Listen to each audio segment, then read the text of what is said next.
All right, I have no idea. I don't know what I do with that one. Oh, I have it. All right, guys, we went through a lot in the first 2 hours. So let's talk about a situation. Jonathan's a veteran who is now blind from a service-related injury and would like to become an open water certified diver. Take me through the process. Mike, here's your diver. He's just walked in the door. Well, we have to find out specifically blind that has something.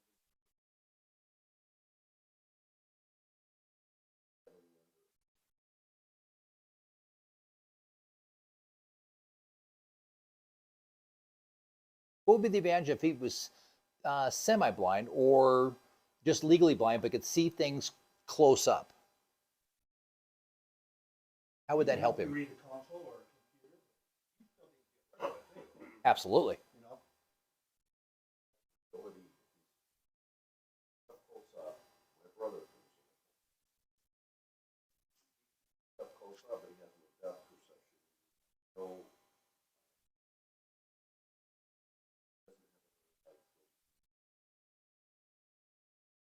But he can still see. Okay, well, here's my regular. Know that there's water on my mask. And he'll be able to while he's down. Still gonna need assistance. Doesn't run into trouble with that. Okay, so this is your brother. What do we classify him as? In Joe's case, level 1 diver. Probably get by.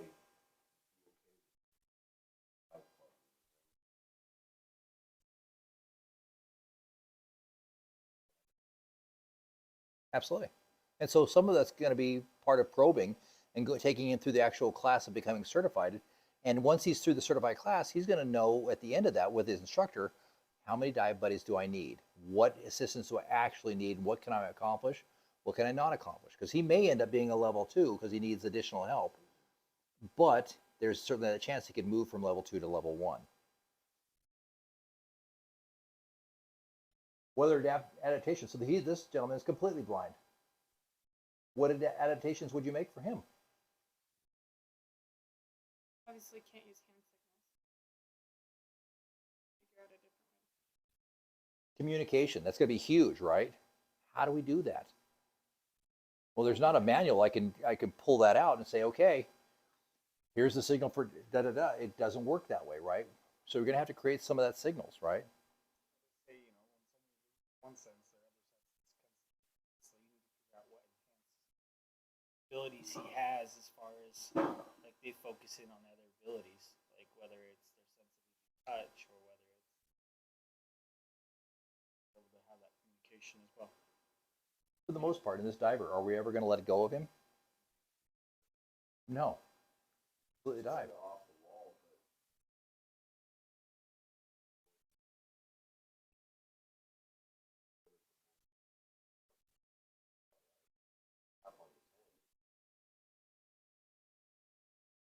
I'm no good with it.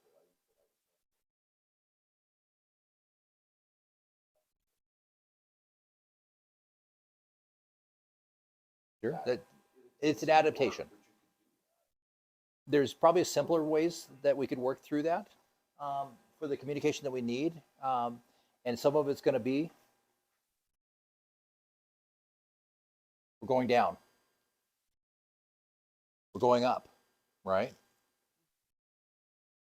Level off, right? We're going to go, now I've got his thumb, we're going to go this way. We're going to stop. We're going to turn, right?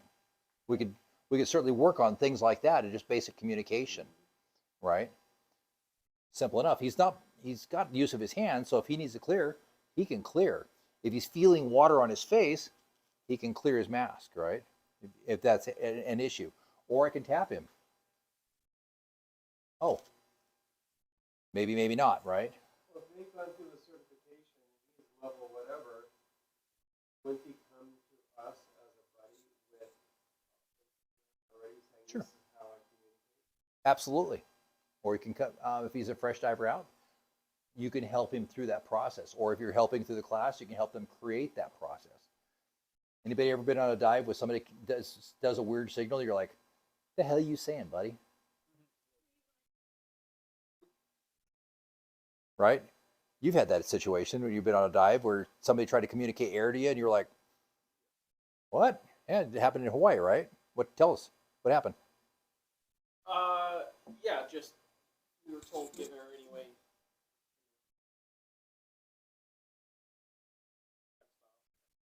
700. He thought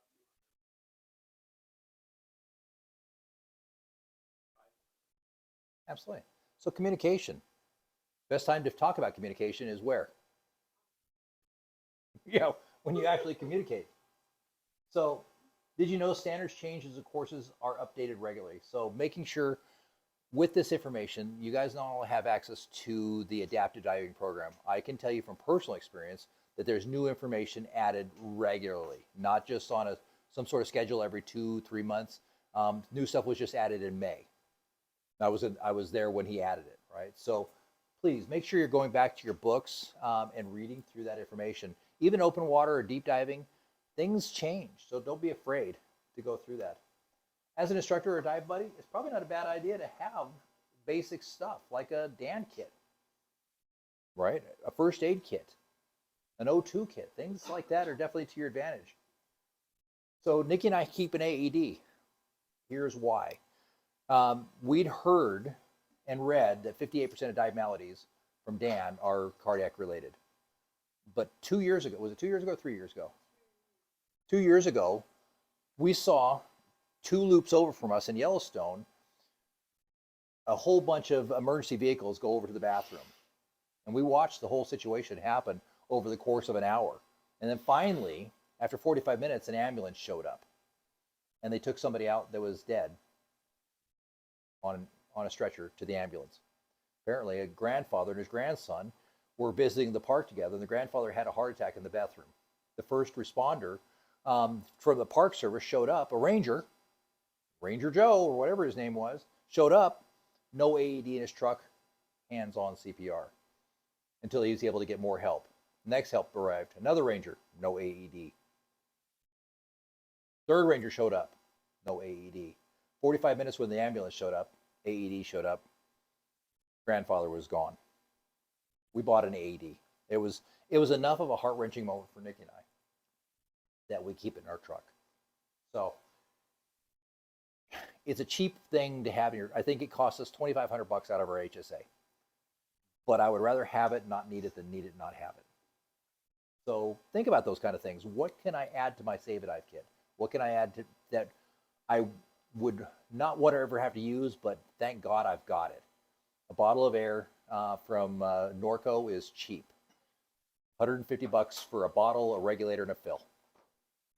And another $16 for a couple of masks. It's cheap. And there's a rule that says, according to the U.S. law, that it's for emergency purposes, you do not have to have a prescription. And if they hassle you on that, let me know. I'll send you over the law. So make sure that you go through that kind of stuff. Post-dive experience after the dive, conduct the dive, conducting a post-dive briefing, ask your diver about their experience. Make sure we talk to them. How did that feel? How did you enjoy that? What could I have done to be a better diver? Just because we talked to them ahead of time doesn't mean we got all the information we needed. After the dive, we can still learn always, always. So take that time. For you, go ahead.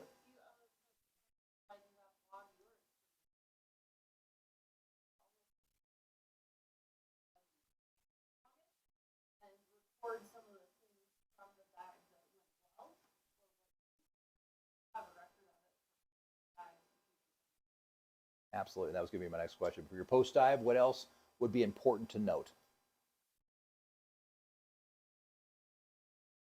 Kirk, what do you think? I'll put as much detail in there. It's not just for you, it's for him, in case he has a different buddy on the next. He'll be able to work through that. What went good, what didn't. So use your My Every SSI app. instructor has different ways of teaching. Absolutely. It's like a flight log, and I love the Chinese philosophy on that. That the faintest pencil is better than the best memory. So take notes. Use your My SSI app. What are a few tough questions that should be addressed before and after a dive with a classified diver? Meg, what do you think? What are some tough questions that other people might have tough with that you won't have a problem with? Well, for somebody that, you know, has lost control of their bowel functions and bladder functions, like how that impacts them, what devices they use, you know.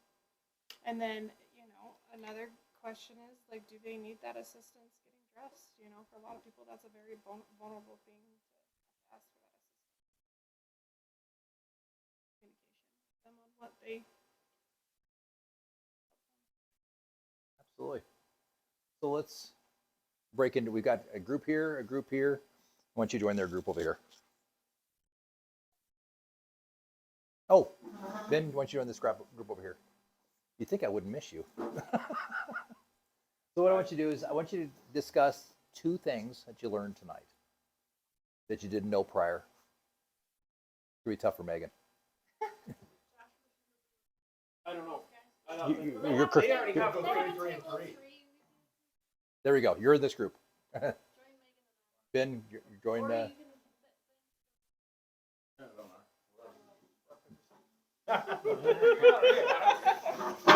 Oh, 2 things you learned from class today.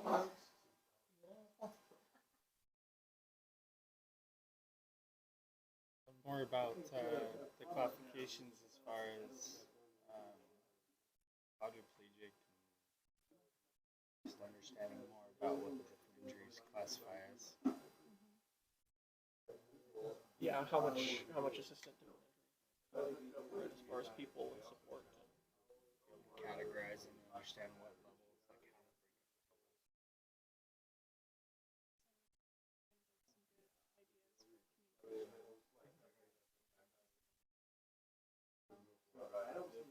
If nothing else, figuring out how to communicate. You know, some people, I mean, we don't always use the SSI standards to communicate because we know ALS. Yeah. You know, because of his daughter being deaf. And so one of our dive buddies just sat and watched us sit there and communicate to each other under the water. So,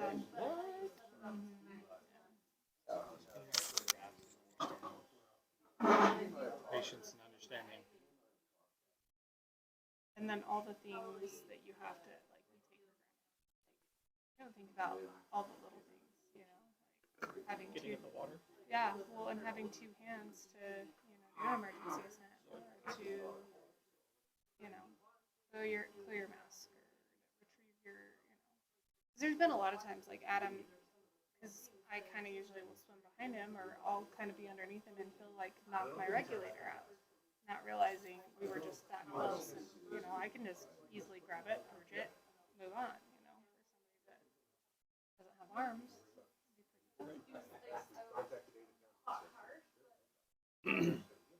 What'd you learn tonight?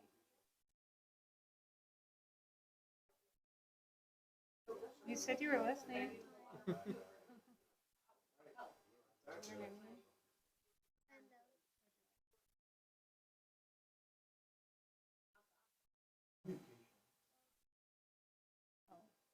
Sounds like we're all learning and realizing a lot of the same things.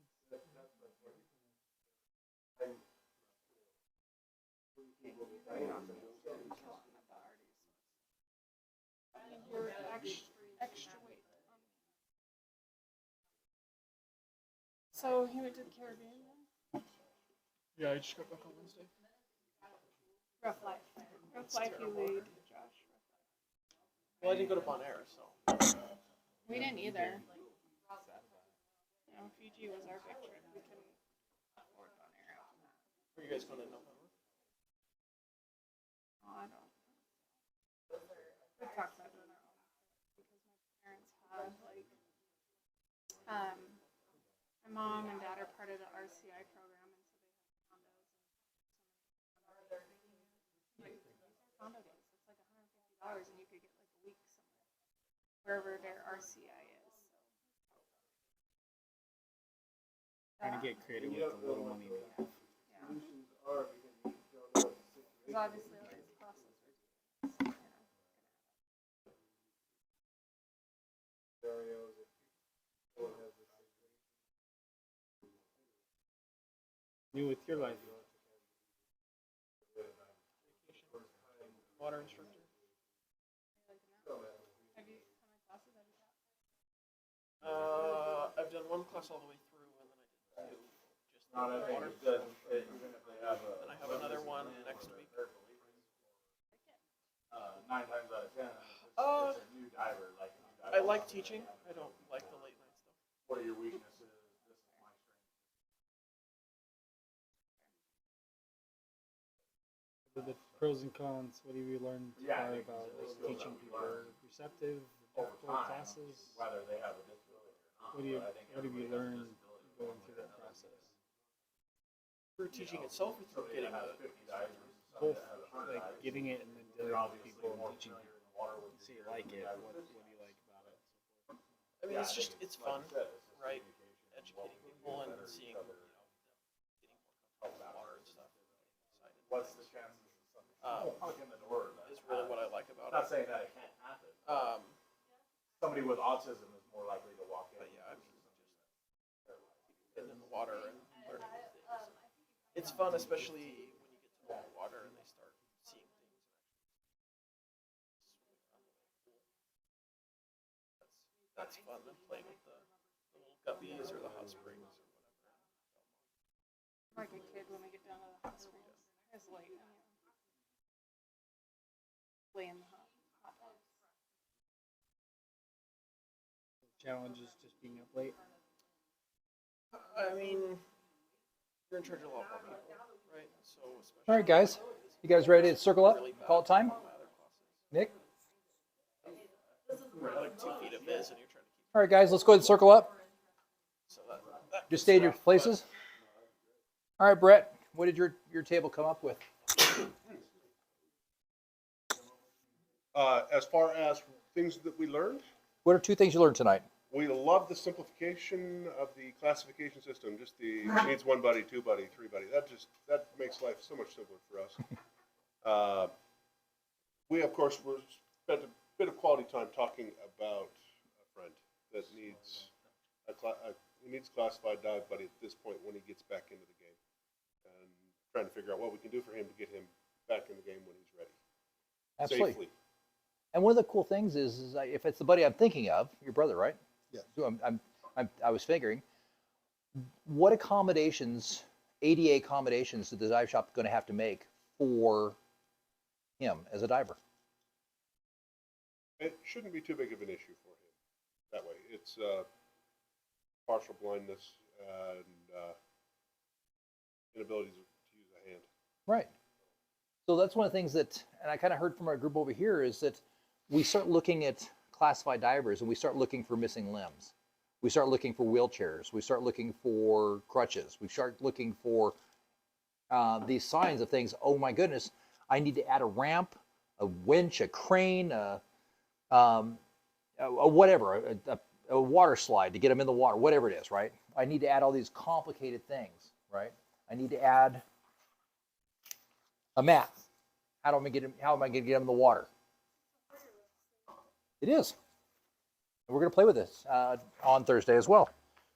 But the issues I want you guys to think about as well, and they're going to be more common, as I heard from this group over here, was the issues that cause somebody to be classified may not always, are more likely to present in somebody that can walk in the door of their own steam and power.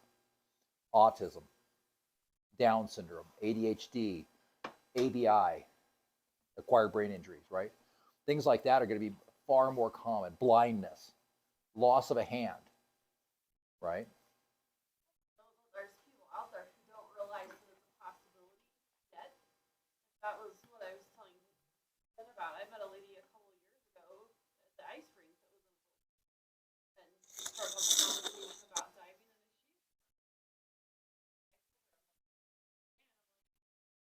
your information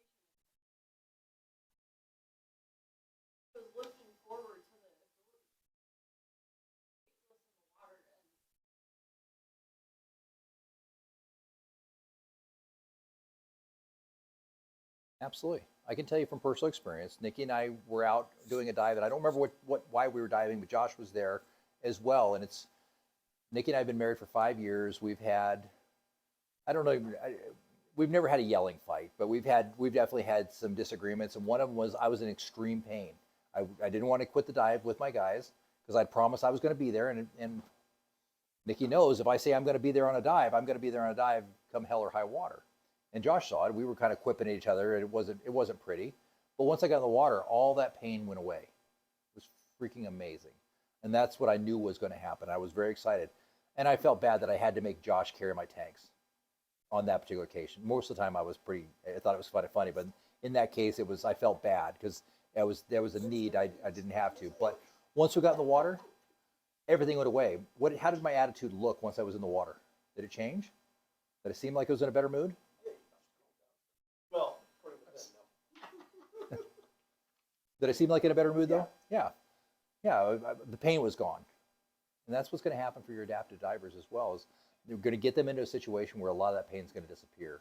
The PTSD, the world, the pain, the aches, a lot of that disappears because now we're not putting weight on that pain, right? Exactly. So, Nikki, what did your group learn? Well, one of the things we talked about is that a lot of the stuff we've talked about tonight isn't anything new. It's not something that's kind of earth shattering of, hey, how do we help or assist? But it's all of the things that we should be doing as good dive buddies already. We should be communicating on the surface and talking to each other about how we can help. How do we, communicate underwater and things. Crazy, huh? This is just taking that. It's like what Adam said earlier that when we lose one sense, all the rest of them get heightened. We're doing all the stuff. It just has to be at that heightened level. All right, Megan. I'm guessing you're the spokesman for your group. We talked about just a couple different things, like, learning a couple different techniques for communication. It doesn't have to be some advanced way to communicate. It's just figuring out how to communicate with that person to understand their needs. And then, what else?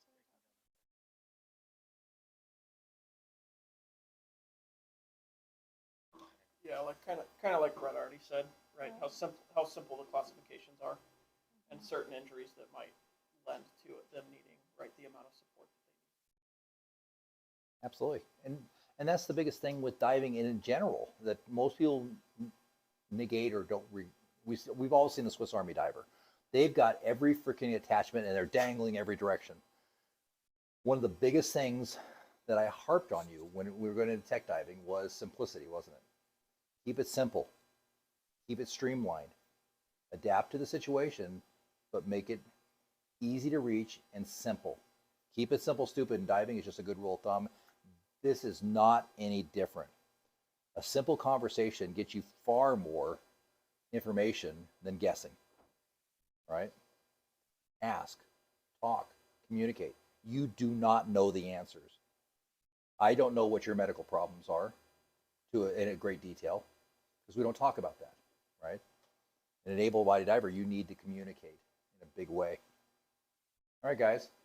Are you guys ready to learn what there's going to be a major accident in Niagara Falls on Thursday. I didn't know if you guys were aware of that. So if you have a paper and pencil, you might want to take these down.